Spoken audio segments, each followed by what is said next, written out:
Okay then, right, on to our second presentation. On the FUNcube project, we've got a summary of the first 32 months of FUNcube and going on beyond with Graham and Jem. So I'll hand over to you guys. Thanks very much. Well, good morning, everybody. We're going to get a bit of a double act this morning between Graham and I, so we'll be doing cocks and box a bit. That's all right. I'm going to cover, generally speaking, the current FUNcube bits and pieces that are in orbit, and Graham's going to do a bit of future, but we're going to alternate a bit. For those of you who don't know, the FUNcube project has been, well, it says 32 months there. It's 32 months since the launch of FUNcube 1. It's actually probably about 8 or 9 years since we sort of started the project, because it took a long time to get going. But we launched it on the 21st November 2013. This is my favourite photograph of the decade, which you've all, you won't all have seen, but a lot of you have seen before. And it shows what I call the development team at Bletchley Park, where we set up what the BBC called a mini ground station, which is just what it was.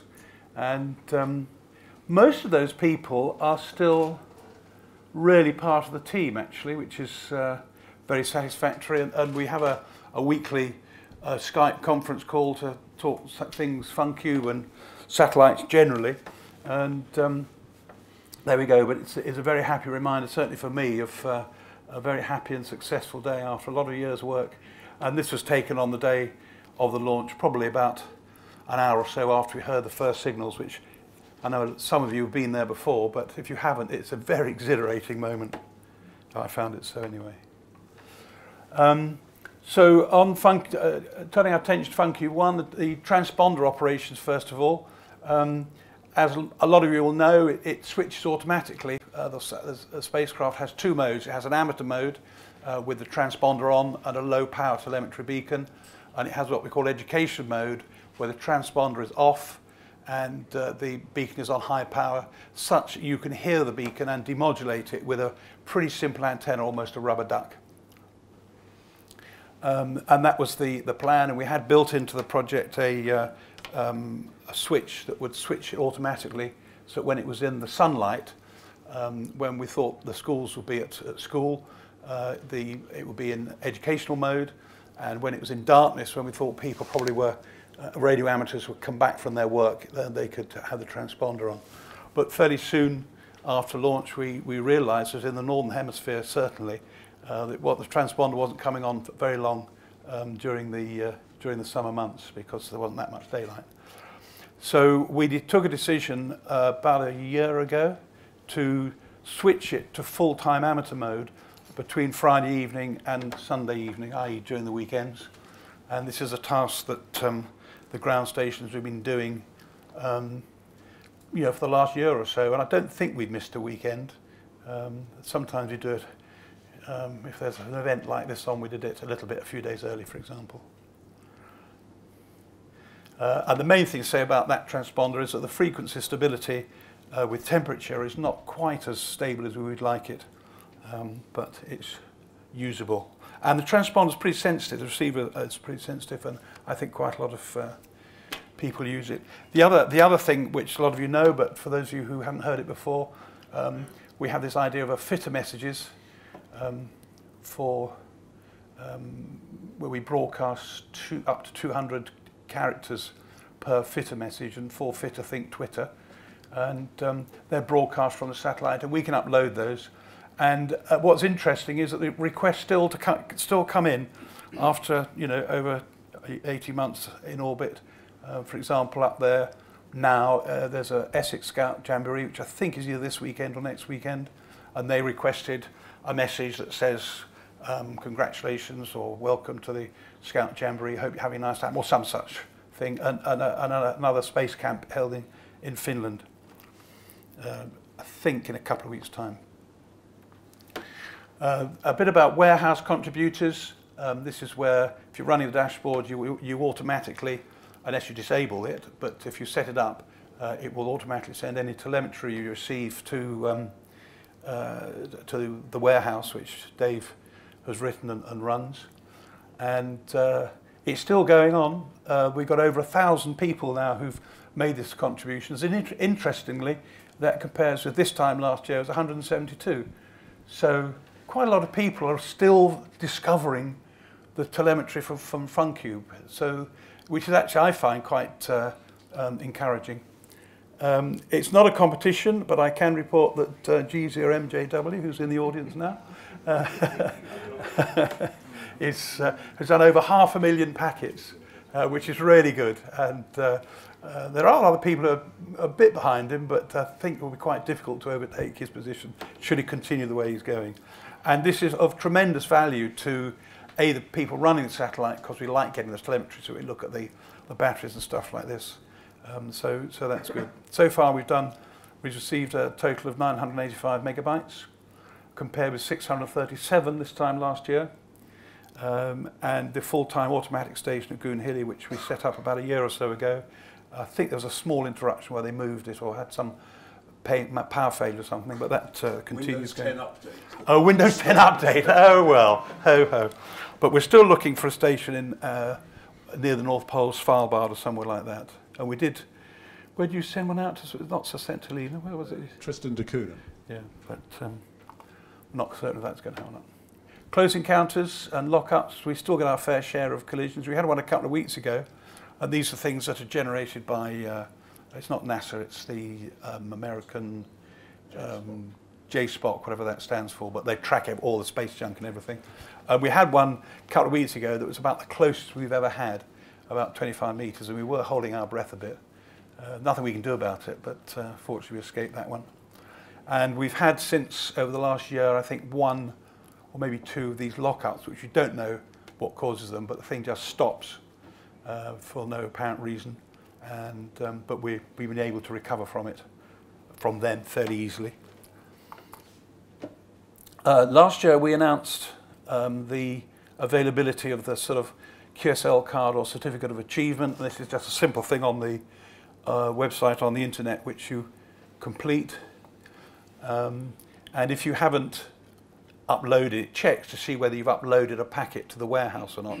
And provided you've done at least one, it will print you a certificate of achievement or a QSL card. After we made this announcement at last year's colloquium, it emails me every time someone prints a thing, just so we keep an eye on it. And I get emails left, right and centre, which is really good for about a month. So, but it has been tailing off, but it still goes on. I get probably about 10 a week, one a day or something like that. Someone in the world has decided to print off one of these certificates of achievement. So presumably they've been doing some sort of demonstration or they've just discovered it. So another indication in my mind that the satellite is, I've got 3 to 4 a week there. No, never mind. And it's just an indication that people are still discovering the satellite and using it, which is really good. That's what you get when you print out. It's just a PDF and you can print it out at A4 size. Interesting graphs. Over to Graham. Thanks, Jim. We're very well supported by Colin, VK5HI, over in Australia, and his colleague, Terry, VK5GU. And I'm not sure whether either of them are actually watching the web stream, but if you are, guys, thank you very much indeed for the sterling work you're doing with the analysis of our spin rate.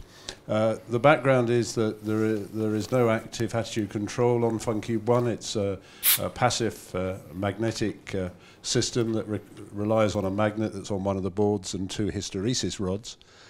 And I'm not sure whether that particular configuration's ever been flown before, certainly in any term of long-term mission where it's been possible to analyze the spin or tumble rate over a long period. So I think this is actually a first. So this graph shows the spin period.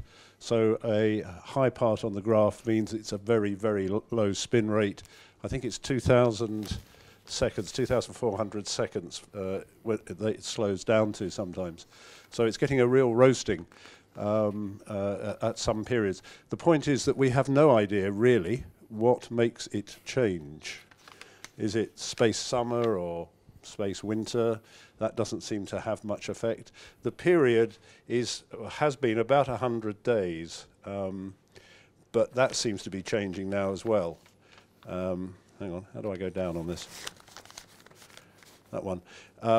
The reverse way of looking at it on a log graph shows a gradual slowing down, and at two occasions, one back in July last year, August last year, the spin rotation actually flipped, it reversed, because it got really, really slow and then started to go the other way and then flipped back.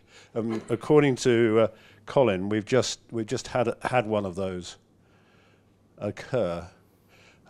This is the last slide on this section. This came in this morning, so we did receive a comment as to why does the AMSAT Colloquium always get stuff added in right at the last moment, and people get upset if they didn't realise this was going to be shown. But this slide came in about 10 minutes ago from Australia, so can't get more up to date than that. So that shows the periods there of about 108, 110 days, something like that. But recently, the last one was only a period of 84 days, and the most recent one's been 46 days. So if any of you, or if you've got contacts with orbital dynamic, whatever, people who can really explain this, and we'd really like to know what's happening. Why is it currents flowing in the solar panels, but they don't change? What's causing this to change? I think that's the last one on that slide. It is. Thank you. But thanks again to Colin and Terry. So this is the technical review. It's not very technical at all because I'm not a very technical person, but just mentioned a few figures. I mentioned before the frequency stability issue. We do get quite a big change in temperature, which is causing this instability. It's about 25 degrees over each orbit.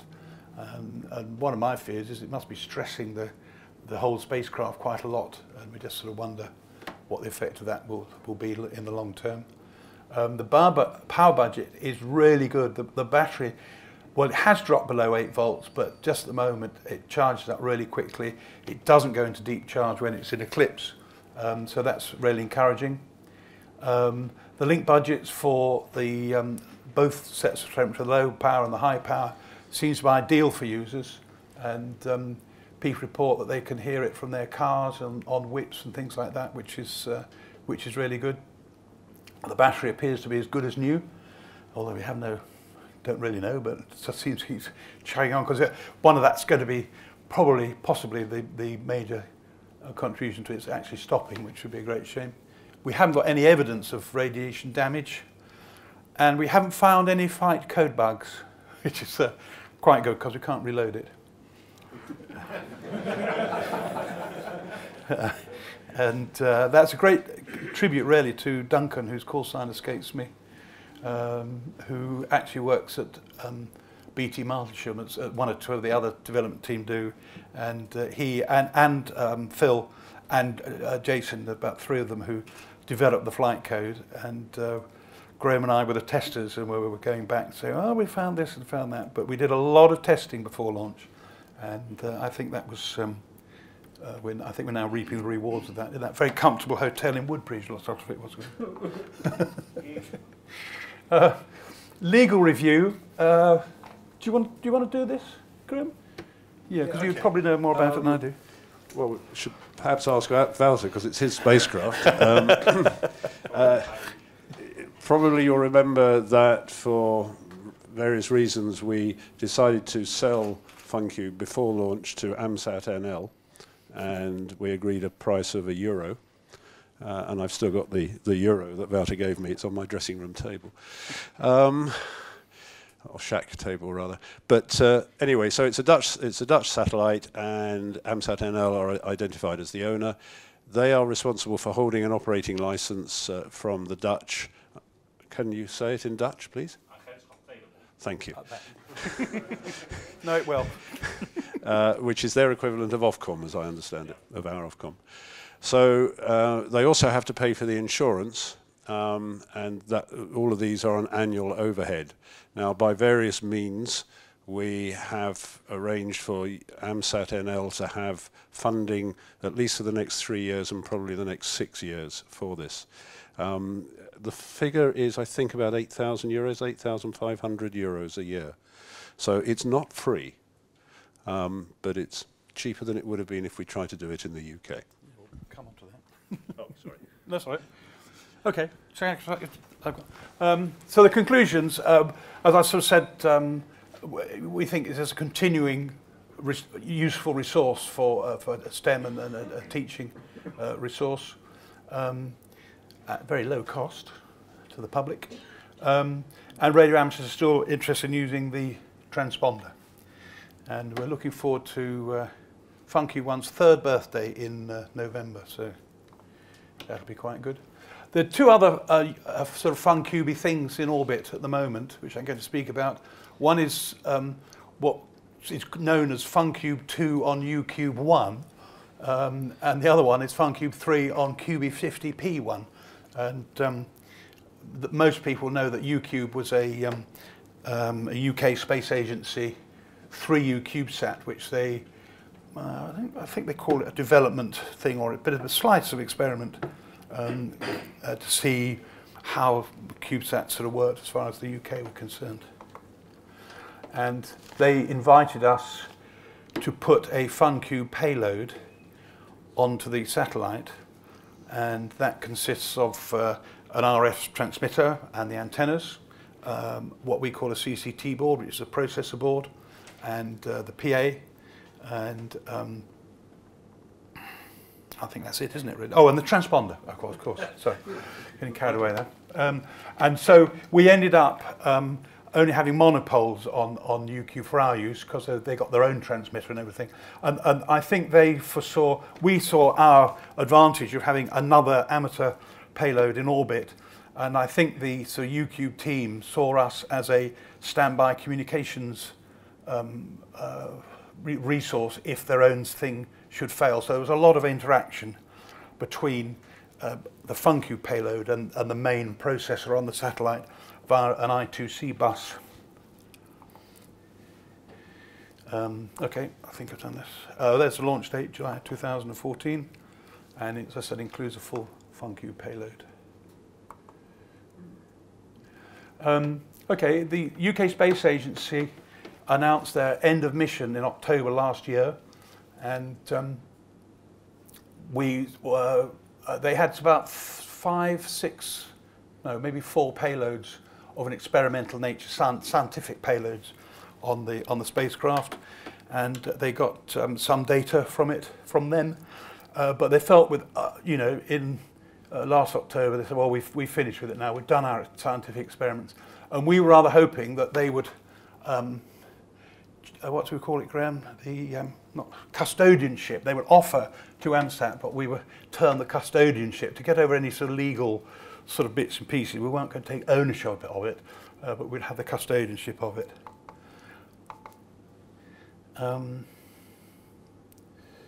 This is a bit new. Okay, I just flick through these.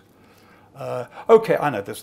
This is an extract from the UK Space Agency end of mission sort of public relations press release, and I'll let you read it, I think.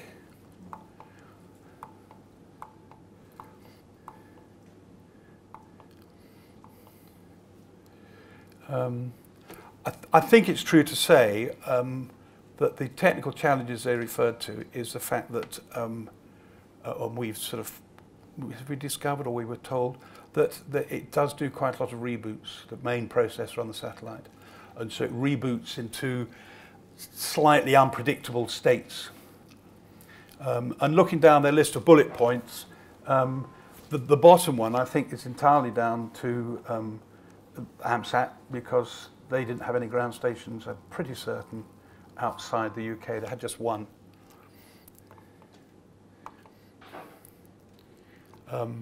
We asked them if we could have test our payloads over the Christmas holiday, because they all went on holiday. They had a ground station at the Rutherford, Chilbolton, and the lady there was going on holiday. So we said, look, while you're away, can we test out the FUNcube payload, which we did. And we found that we could command it okay. We were very nervous about doing this, by the way, because we didn't want to upset anything such that when the Chilbolta people did come back from work, the satellite wasn't available to them for something we had done. So we went very, very gingerly, and we did give it back in good working order. But we tried a transponder, and it was sensitive, and we left it on for, I think, 1 or 2 orbits, I think, and invited some of our friends in other parts of the world to give it a try, and they found the transponder was fine. One of the limiting factors was the CW beacon on the main payload fires up for 15 seconds every 2 minutes, and we've debated it over the months and years whether that can be disabled, and it appears it's not possible. So the transponder suffers descents for 15 seconds every 2 minutes, which is a bit of a limitation. Along with other participants, which the Open University, Clyde Space, who built it, Bright Ascension, who did a lot of the software on the main payload, we were invited to make a bid for custodianship, as I've called it.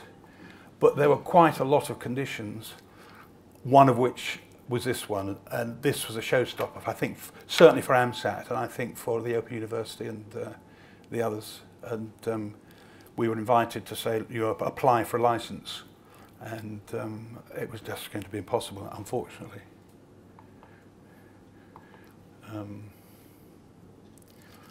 But despite that, the main payload transmitter and the FUNcube transmitter have been active from time to time, but not in a predictable schedule. And earlier this year, we noticed that transponders came on its own, and we don't know why that is. It could have been a solar flare or something like that.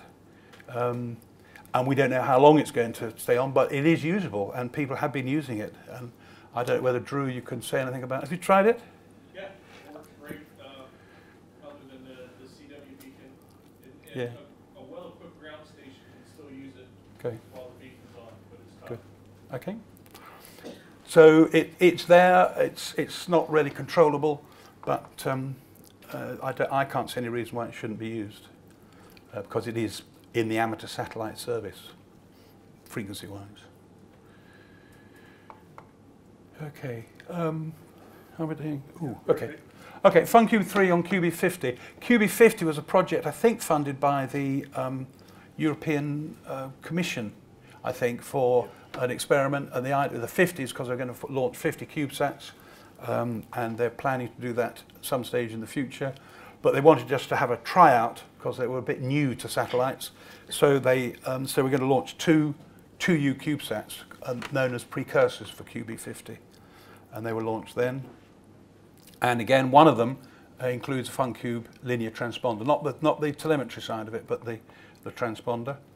The satellite owner is the Von Karman Institute in Belgium, and built and operated by our friends in ISIS, who also built and had a lot to do with FUNcube 1.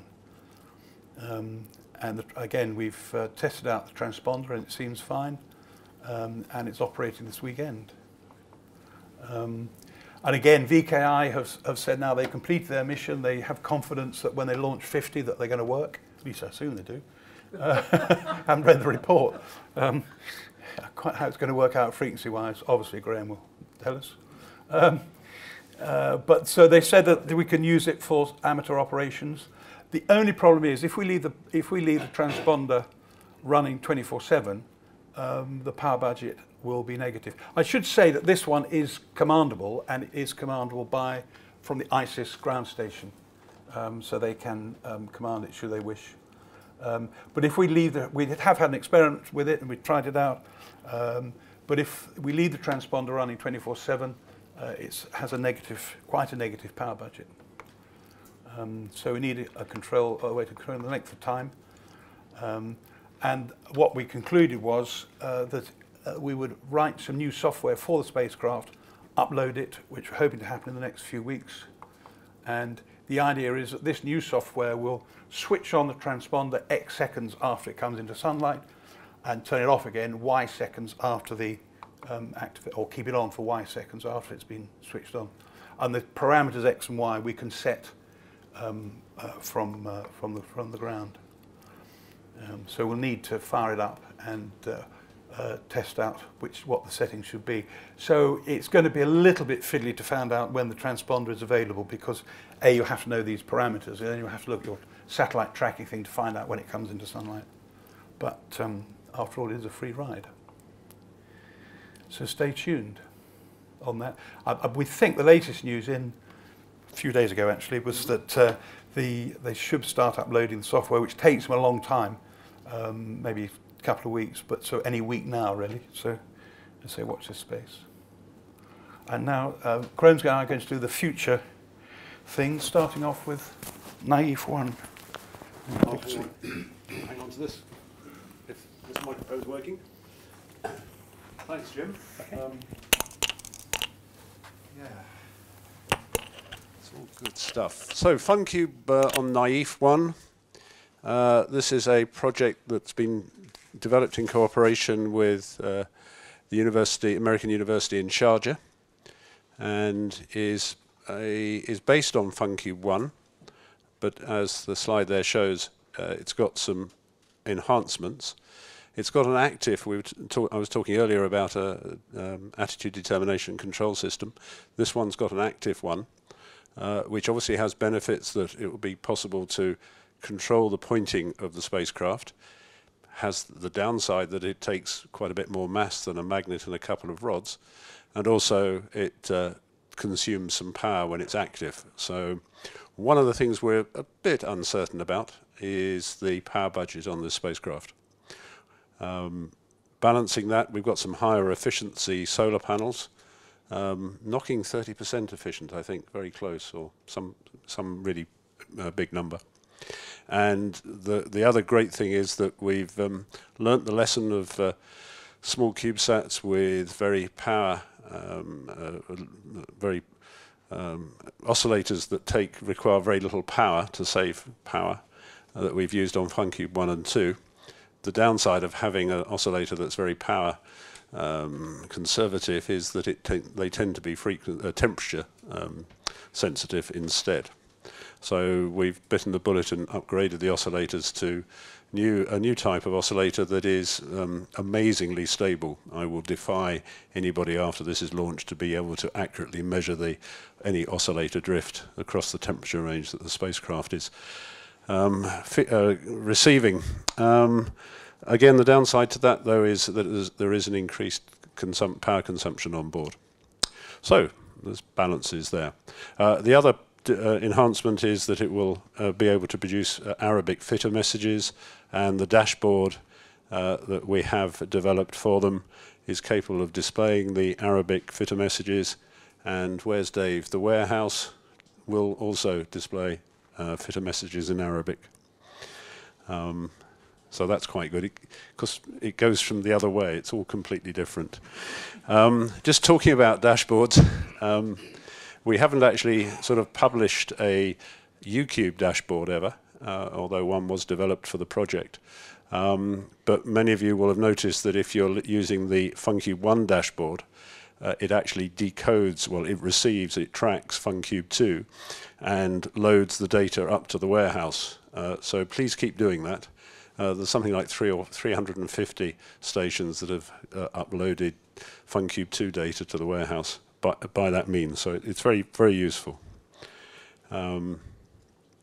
Because again, as Jim has said, we can see that the battery volts on FUNcube 2, or on UCube rather, vary from 8.3 only down to about 7.4, so that's quite safe. We can see the temperature only changes by about 6 degrees, which is why the stability on FUNcube 2 on UCube is so much better. But anyway, FUNcube on naive 1, I'm just going to try to do the usually difficult thing of using the internet to go to a YouTube. The status of the spacecraft currently is that it's in a box waiting to be launched, but this is a video that shows it was taken probably earlier this year, the deployment test, which is always a critical bit, testing the antenna deployment. You can see the first UHF antennas popped out there. There's the first VHF antenna. Obviously, in zero gravity or microgravity, that area will stick out straighter than it does than it's shown there. And then the last one pops out, and everybody breathes a sigh of relief. Yes. Some of you may remember the equivalent recording made for FUNcube 1 with Jim on the end of a Skype line going, yes! This one doesn't have any audio. So where is Naive 1 now? Well, it's in a quad pack, which is obviously what it says on the box. It's not just a single pod deployer, it's one with 4. So here we can see the engineer carefully not dropping it. Don't drop it, Ahmed. Please don't drop it. And get it the right way. Yeah, that's it, I think. Yes. And it goes very gently. And we're in the bottom of that. Yeah. Yeah. We were there when FUNcube 1 was loaded, and we shared a triple pod with a couple of other CubeSats. It's all done at ISIS, and so the pod is shipped as already loaded. And what's interesting is that ISIS insists that the satellite is put in by the satellite owner, so they, and that's where the responsibility is then sort of transferred. It's what interested to watch Wouter, who was in the clean room. Sorry, go ahead. No, whatever that was. Yeah, didn't expect it to do that. Yeah, so Naive 1 is currently sitting in a quad pack. I think it's still in Holland. It's waiting to be shipped to America. It's scheduled for a launch on a SpaceX Falcon 9 flight from Vandenberg. We don't know the date of it. If you were an American, you'd say it'd be in the late fall this year. Sometime before the end of this year. As slide says there, we're sharing a ride with Fox 1C and Fox 1D, and our next presenter is Drew, so he can tell you more about those. There is some debate about what the orbit is. I've read somewhere that it's 750 by 450. It claims to be sun-synchronous, but I'm not sure that you can be sun-synchronous on a long extended time in an elliptical orbit. But watch that space. Anyway, 750 kilometers at an apogee is a bit higher than we've had so far, so we haven't got to anywhere close yet to David's MEO requirements, but we're getting there. Those are the frequencies. 2 meters is filling up. You'll note that the beacon for this one is only 5 kilohertz away from the FUNcube 1 beacon, so it's a good job in a way that the orbits are completely different. It might be a bit louder than FUNcube 1. The transmitter's set up to actually run a little more RF output power. So keep waiting, and we'll have another linear transponder coming to you real soon. Talking more tomorrow about FUNcube on ASAO, but very briefly, this is a microsat launch that you've heard about every year here for the last decade. It's sounding more real now than it ever has before, and we're rushing to get an engineering model out to Italy, to the prime contractor, next week. So we will have the engineering model here tomorrow, because it's still being tested today up the road in SSC. And you'll be able to see more, well, you'll be able to see it tomorrow, and actually the demo that we were hoping to do last year, we are going to do this year. So if anybody's got a 23SEM handy with them, that will be quite useful, because you'll be able to have a QSO. It's going into too much detail, but it's an L-band FM uplink, a BPSK FUNcube compatible telemetry downlink. The cool bit is that not only is it 1K2, but it's also capable of running at 4K8. And again, like UCube, it's going to be picking up telemetry from some of the other subsystems on board, and they have got an imager on board. Everybody knows the FUNcube format of signal. When you're listening to it, it goes beep, beep. Well, imagine that 4 times faster. It sounds like a really angry FUNcube. It's been described to me as beep, beep, beep, beep, really angry. So when you hear it, it's going to be quite good. And we have a dashboard for it developed, and sort of Dave's still working on the warehouse for it.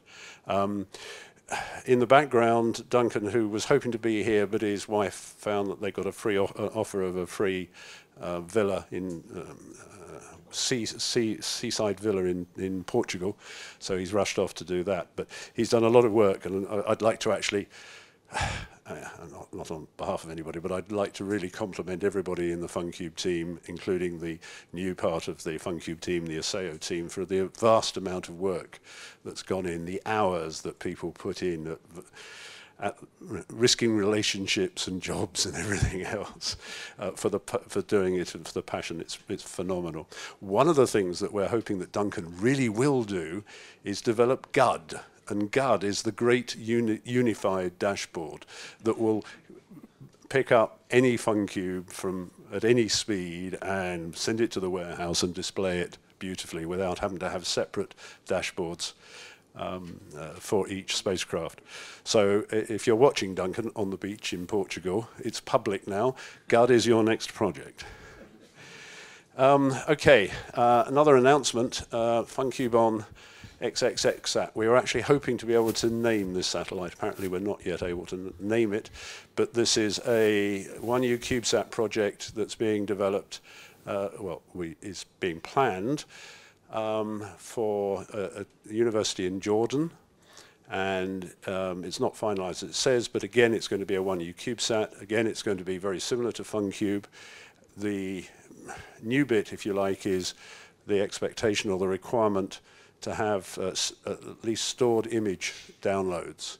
Now, what format we have for downloading images, or we can develop without completely trying to redevelop everything from scratch, that's what we were sitting in a room round the back last night trying to work out the best way, because we've got very little time. This is a build it, launch it, early next year launch, maybe. Things always go slower than they're expected, but it's still going to be a rapid project. So watch for further news, yeah, that's going to be exciting. So moving on to the blue sky thinking, and happy to take your thoughts and ideas. We've been scratching our heads and had a couple of meetings and discussions. Should we go to 2U for the next project? Should we go to 2U or maybe even 3U for more power? 2U just gives us more volume, doesn't actually give you much more power. It's obviously some, but if you try and put a camera into one of the faces, that reduces the amount of extra power you get. Should we have an active attitude control, got that the wrong way around, ADCS, for pointing ability? Presumably with a camera you need it.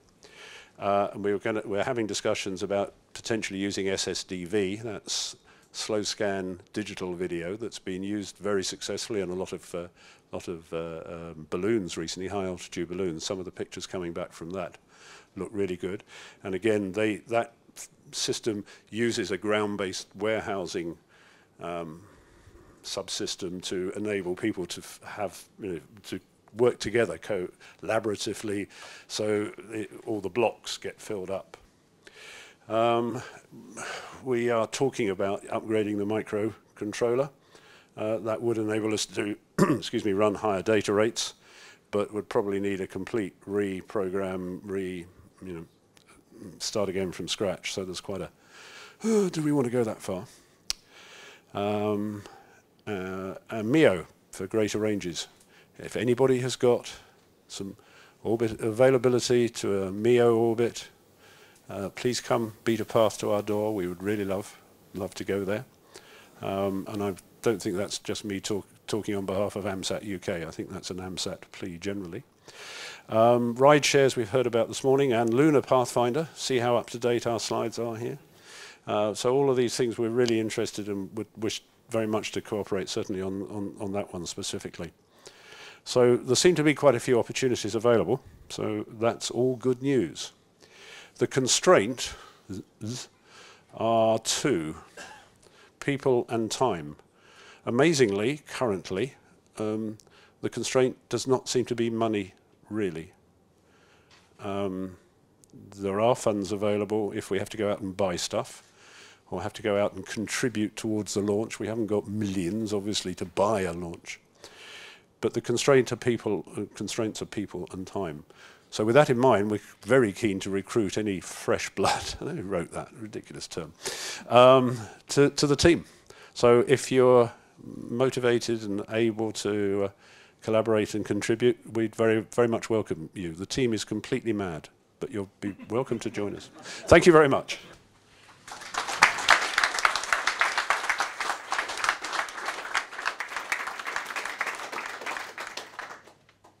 So, have we got time for questions? Yep. Okay. 5 minutes of questions. Can I make a general comment, perhaps while I think of questions? And that is for FUNcube X. We're thinking of doing the same we did for FUNcube 1. And we would just build a satellite according to the CubeSat spec and just wait for a launch. And that worked very successfully. Because if you wait for a launch, they come up at relatively short notice. So we thought we'd do the same as far as FUNcube 1 and just build a satellite. And if it stays on a shelf for a year or two, then so be it.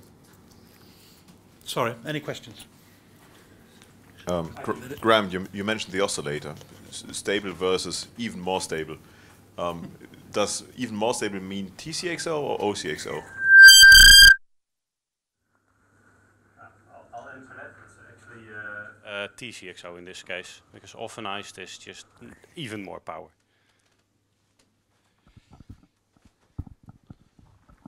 Any other questions? Oh.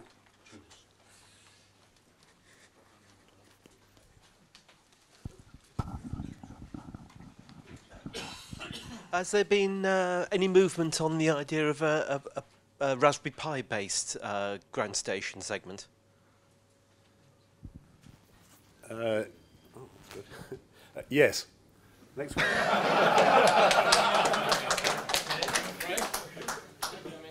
Yeah.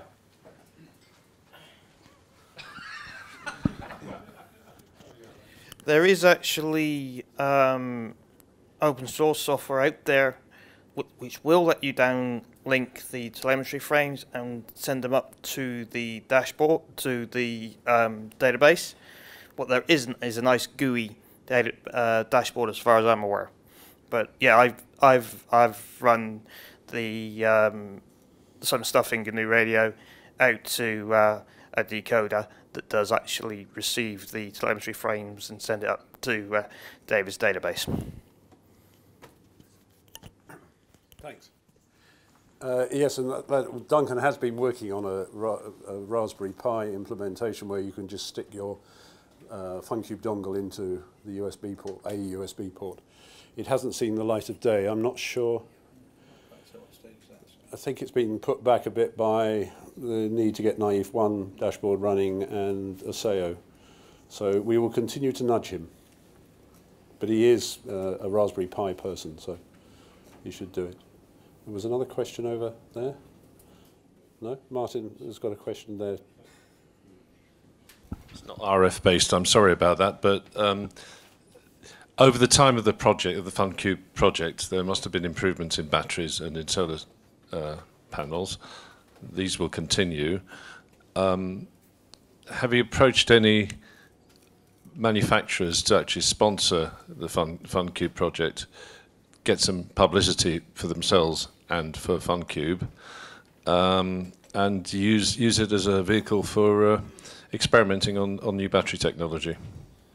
Simple answer to that one is no, like yes before. The solar panels that we are able to use on Naive 1 are, I'm looking again at Wouter, are about 30% efficient, and I don't think there are any recognised technologies that are better than that for going on dangerous ground, because I can't prove that, but that's pretty well as good as you can get.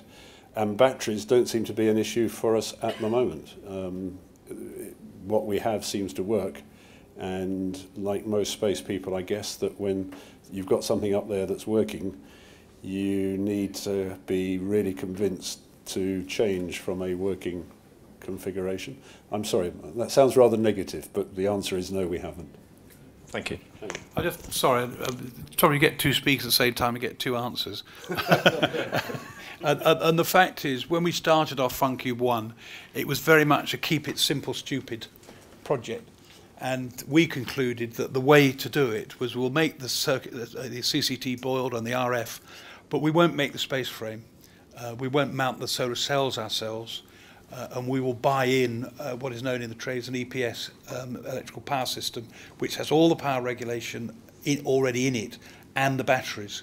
So we were constrained in that way to what batteries we used. Unlike the Americans, who tend to, and Drew can comment on this later on perhaps, who they tend to design everything themselves, the space frame, the EPSs, the antenna deployments and stuff like this. But we rather, I wouldn't say cheated, but we took a bit of a shortcut of buying a lot of that stuff in. Okay. Can we have other sensors, please? Yes, what would you like? Light level? Light level? Yes. We have. Solar, you got the solar panels. Well, we've got sun sensors. Yeah. Already Pressure. On. Okay. Air pressure? Magnetism, something like that? Yeah, we haven't got, on FUNcube 1, there's no magnetometer on board. No. But on Naive 1 there will be. Right. There is one on UQ. Okay. I wouldn't guarantee the accuracy or whether that's working, but on Naive 1, yes, we will have. Great. Maybe a radiation sensor would be interesting. Okay. Can that be made small enough? Yes. For a debate in the bar afterwards. Thank you. Right, we're about out of time at that point, so thank you very much indeed, guys. And can I ask Drew to come up and join us, please, for the third and last session before lunchtime?